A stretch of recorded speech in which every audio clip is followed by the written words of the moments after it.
एक राजा ने अपने सैनिकों को सड़क के बीच में एक बड़ी चट्टान रखने के लिए कहा।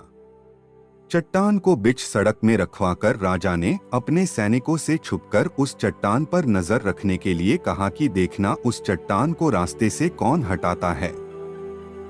लोग उस जगह पर आते रहे और जाते रहे, लेकिन किसी ने भी उस चट्टान को रास्ते से हटाने की कोशिश नहीं की।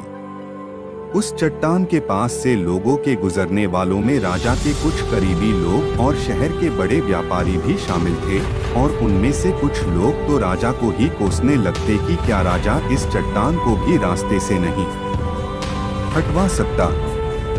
लेकिन किसी ने भी उस चट्टान को रास्ते से हटाने का प्रयास नहीं किया। ऐसा काफी दिनों तक चलता रहा। एक दिन एक किसान अपनी सब्जियों के साथ उधर से गुजर रहा था। उसने चट्टान को रास्ते में पड़े देखा और सोचा कि सबको इस चट्टान की वजह से कितनी तकलीफ हो रही है। उसने अपनी मजबूत लाठी से उस चट्टान को एक तरफ धकेलने की कोशिश शुरू कर दी। काफी कोशिश के बाद वह उसे सड़क से हटाने में कामयाब हो गया।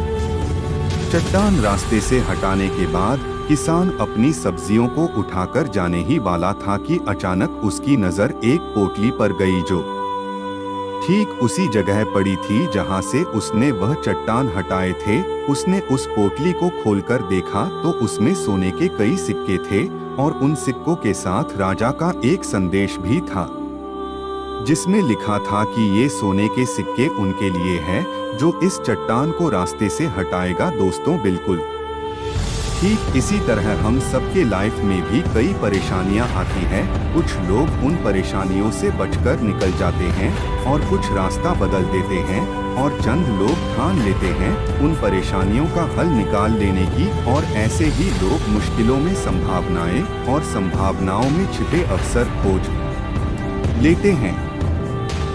मजबूत इरादे और नेक दिल के साथ किए गए कोशिशों के परिणाम हमेशा ही अच्छे आते हैं। इसीलिए जीवन के परेशानियों से घबराओ मत, बल्कि उन परेशानियों को हल करने की कोशिश करते हुए जीवन सफर में आगे बढ़ते रहो।